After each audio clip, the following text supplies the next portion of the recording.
भाई लोग, आपका फिर से स्वागत है आपके अपने चैनल पर। हम फिर से हाजिर हैं अटैक ऑन टाइटन के एपिसोड 84 या कहूँ सीजन 4 के एपिसोड 25 के एक्सप्लेनेशन के साथ। अटैक ऑन टाइटन का ये वाला एपिसोड कई लोगों को बहुत अच्छा और कई लोगों को बहुत खराब लगा होगा, क्योंकि इसमें एक्शन जैसा कुछ नहीं था और ना ही इसमें एरन के फाउंडिंग टाइटन की झलक दिखाई गई है। असल में ये एपिसोड एक विशाल और लंबी चौड़ी बातचीत में ही खत्म हो जाता है, लेकिन मेरे ख्याल से ये एपिसोड अच्छा था। हाँ, एक्शन के दीवानों के लिए थोड़ा डिसअपॉइंटिंग होगा, पर अटैक ऑन टाइटन एक ऐसी सीरीज है जो अपने एक्शन और स्टोरी टेलिंग दोनों से जानी जाती है, इसलिए दोनों जरूरी हैं।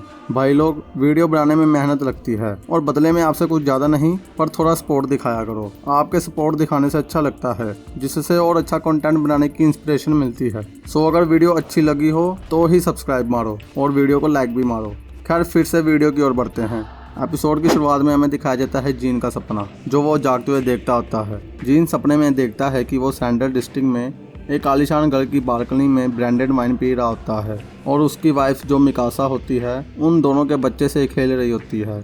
यहाँ पर जीन बेसिकली मिकासा के साथ अपना फ्यूचर इमेजिन कर रहा होता है, लेकिन तभी हम देखते हैं कि हांजी खिड़की के बाहर खड़ी होकर जीन को आवाज़ दे रही होती है। लेकिन जीन का दिमाग उसे चिल्ला कर बोल रहा होता है कि किसी की भी मत सुनो, किसी भी चीज़ पर ध्यान ना दो। अगर तुम इन आवाज़ों को इग्नोर कर दोगे तो तुम्हारा सपना सच हो सकता है। लेकिन भाई, जीन ऐसा नहीं करता और घर के बाहर हांजी और मिकासा से मिलता है। मिकासा हांजी को सारी बातें बता चुकी होती है कि उसके पीछे क्या क्या हुआ है, और हांजी भी उन दोनों से इन सभी चीज़ों के लिए माफ़ी मांगती है कि वो उस मुश्किल घड़ी में उन दोनों के साथ नहीं थी। लेकिन वो उन दोनों की तारीफ भी करती है कि कैसे उन दोनों ने इस खतरनाक सिचुएशन को हैंडल किया। मिकासा फिर लीवाई के बारे में भी बताती है कि वो थोड़ा जख्मी है पर अब वो ठीक है, लेकिन वो कुछ समय के लिए लड़ नहीं सकता। यहाँ पर हांजी उन दोनों को बोलती है कि वो लोग कार्ड टाइटन, कमांडर मेगाथ और बाकी के माले फोर्सेस के साथ मिल चुके हैं ताकि वो एरन को रोक सकें। हांजी आगे कहती है कि पहले हमें अपने समर्थकों को एकजुट करना होगा और देखना होगा कि हम किन किन पर भरोसा कर सकते हैं, क्योंकि जब तक तुम लोग और 9 टाइटन की शक्तियां हमारे पास नहीं होंगी तब तक हम एरन को नहीं रोक पाएंगे। वैसे भी सारे के सारे पुराने कमांडर मारे जा चुके हैं और मैं भी तुम्हारी सुपीरियर नहीं रही। मिकासा तभी हांजी की बात काटते हुए बोलती है कि मैं तुम्हारे साथ हूँ, क्योंकि मैं भी एरन को इतने सारे लोगों को मारने नहीं दे सकती। जीन आगे कहता है कि एरन के पास जीने के लिए सिर्फ 4 साल बचे हैं और उसके पास फाउंडिंग टाइटन की पावर भी है। अगर किसी तरह से हमने उसे रोक भी लिया तो क्या होगा, पूरी दुनिया फिर से एल्डियन और पैराडाइज आइलैंड के लोगों को मारने के लिए कदम उठाएगी। और वैसे भी एरन की रंबलिंग से विली टाइबर के भाषण से लोग और ज़्यादा प्रभावित होंगे। एरन को रोकने का मतलब है पैराडाइज आइलैंड का संपूर्ण विनाश। हांजी उसे आगे से कहती है कि रंबलिंग तभी शुरू हुई थी जब मारले वालों ने हमला किया था, तो मेरे ख्याल से उन्हें सबक मिल चुका है और वह कुछ सालों तक हम पर हमला नहीं करेंगे। जीन उसे आगे से कहता है कि पूरी दुनिया पैराडाइज आइलैंड को तबाह करना चाहती है और वो कभी नहीं रुकेंगे। हमने शांति से चीजें सुलझाने की कोशिश की थी, पर क्या हुआ, एरन को इसी वजह से इतना बड़ा फैसला लेना पड़ा।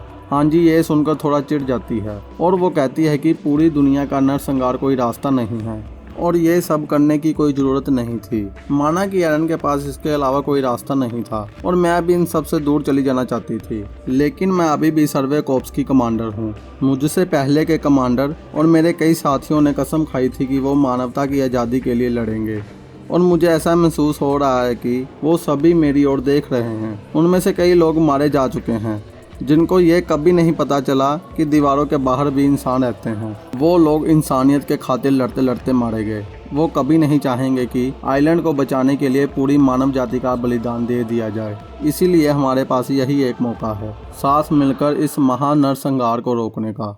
और इस सीन में हम देखते हैं कमांडर एरविन और सभी मरे हुए सर्वे कॉर्प्स के सोल्जर्स को।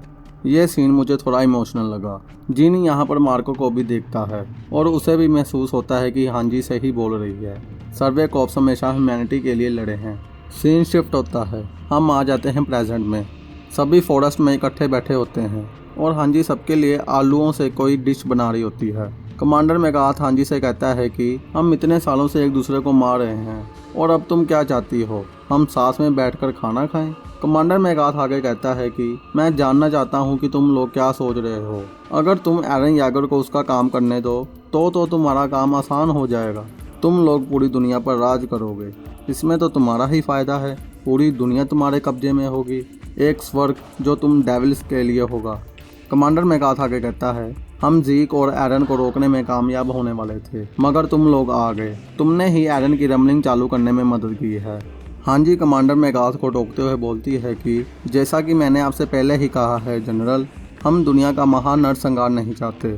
अगर हम ऐसा चाहते तो हम तुम्हारे साथ जंगल में छिपकर नहीं बैठे होते। कमांडर मेगाथ आगे से कहता है कि चलो, तुम लोगों को कम से कम ये तो पता चला कि कौन सही है और कौन गलत। ये सुनकर जीन गुस्से से फूट पड़ता है। वो कहता है कि तुम सही और गलत की बात कर रहे हो।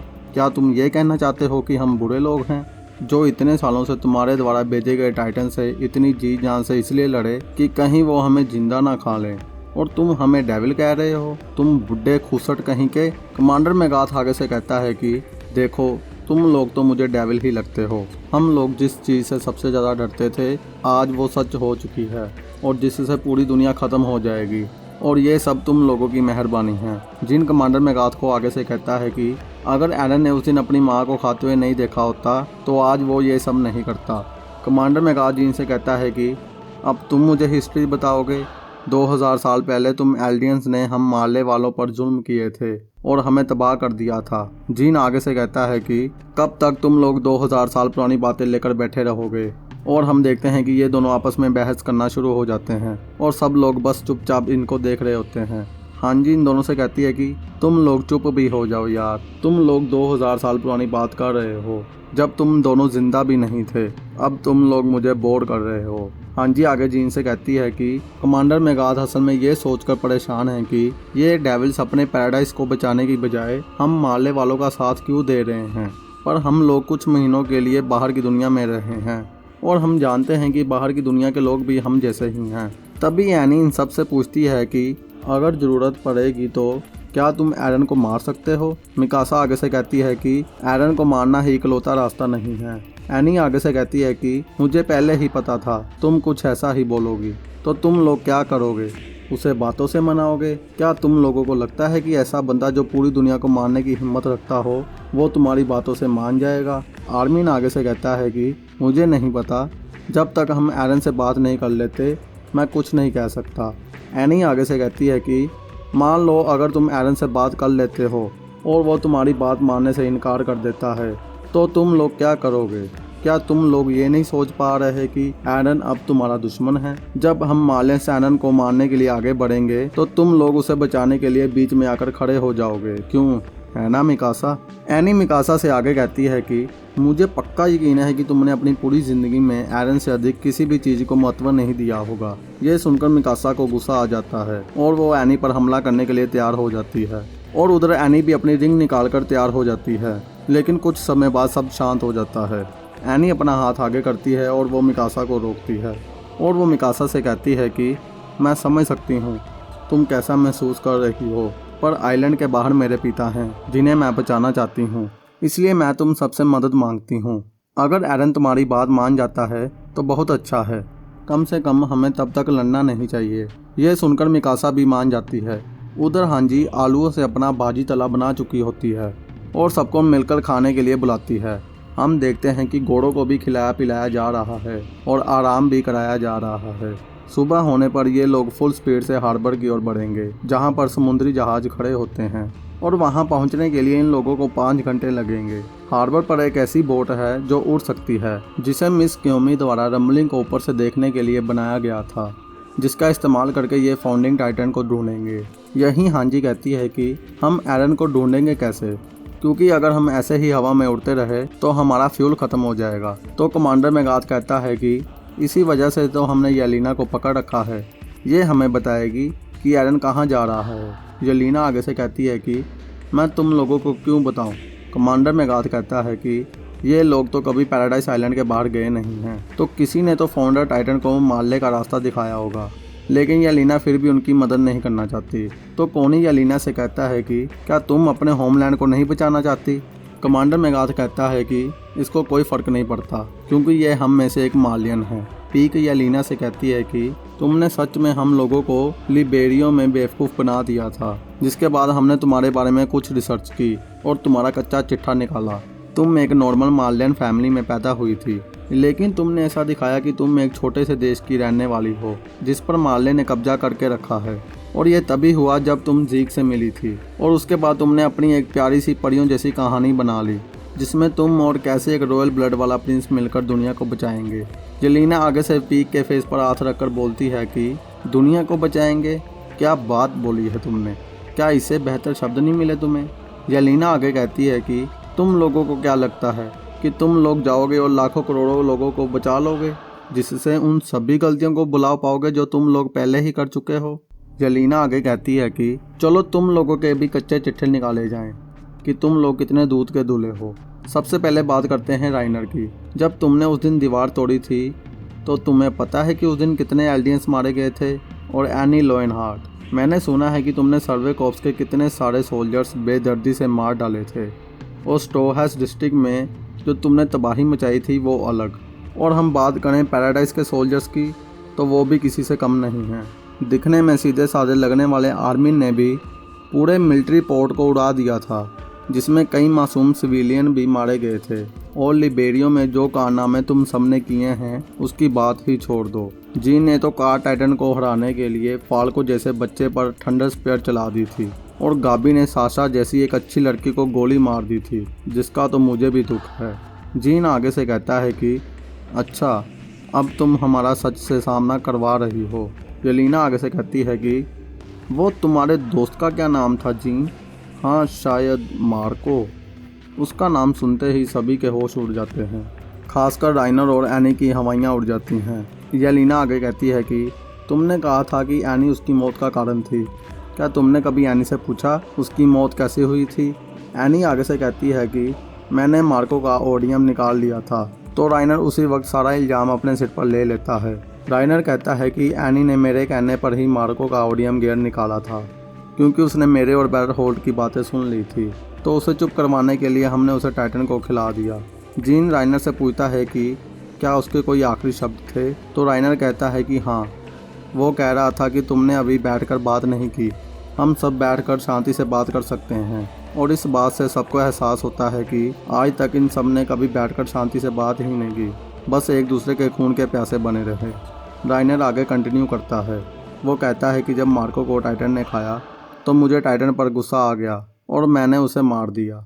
जीन उसे पूछता है कि आखिर तुम कहना क्या चाहते हो, कि तुम्हें पछतावा हो रहा है? राइनर कहता है कि मुझे माफ़ मत करना, मैं माफ़ी के लायक नहीं हूँ। राइनर आगे से उसे सॉरी बोलता है और जीन को गुस्सा आ जाता है और वो राइनर पर हमला कर देता है। वो राइनर को पंचिस मार मार कर उसका थोबड़ा बिगाड़ देता है। कोनी और आर्मिन जीन को रोकने की कोशिश करते हैं लेकिन तब भी जीन उसे लातों से मार रहा होता है। बीच में गाबी आकर राइनर को बचाने की कोशिश करती है पर उसके भी एक लात पेट में जोर की लगती है और उसके बाद जीन रुक जाता है। गाबी जीन से कहती है कि हम पैराडाइज आइलैंड के लोगों को ख़त्म करना चाहते थे ताकि हमें हमारे पुराने पापों से मुक्ति मिल जाए, पर हम गलत थे। और गाबी और फाल्को जीन से माफ़ी मांगने लगते हैं और अपनी मदद करने के लिए बोलते हैं, लेकिन जीन वहाँ से जंगल की ओर चला जाता है। गाबी कहती है कि वो चला गया, इसका मतलब वो हमारी मदद नहीं करेगा। उधर लिवाई भी उनके हंगामे से उठ जाता है। जीन सारी रात जंगल में भटकता रहता है। जब सुबह हो जाती है तो जीन वापस आकर गाबी को उठाता है। गाबी उसे देखकर उससे पूछती है कि क्या तुम हमारी मदद करोगे? तो जीन कहता है कि हाँ, मैं मदद करूँगा। और फिर वो बाद में राइनर को भी जगाता है जो हमेशा की तरह मार खाकर घोड़े बेचकर सोया होता है। सभी घोड़ा गाड़ी में बैठकर हार्बर की ओर जा रहे होते हैं। जीन गाबी से कल रात जो हुआ उसके लिए माफ़ी मांगता है। उसी दौरान बगल से कार टाइटन भागी भागी आती है और वो बताती है कि हार्बर पर जैगरिस ने पहले ही कब्जा कर लिया है और वो लोग स्टीम इंजन का इस्तेमाल करके हमसे पहले पहुंच चुके हैं और वो लड़ने के लिए रेडी हैं। और हम देखते हैं फ्लोच को जो मिस क्योमी के पास गन लेकर खड़ा होता है। मैंने ऐसे ही अटैक ऑन टाइटन के पिछले एपिसोड्स की भी एक्सप्लेनेशन की हुई है, अगर आप वो देखना चाहते हैं तो वो साइड में आ रही होंगी। मिलूंगा आपको नेक्स्ट वीडियो में, तब तक के लिए गुड बाय।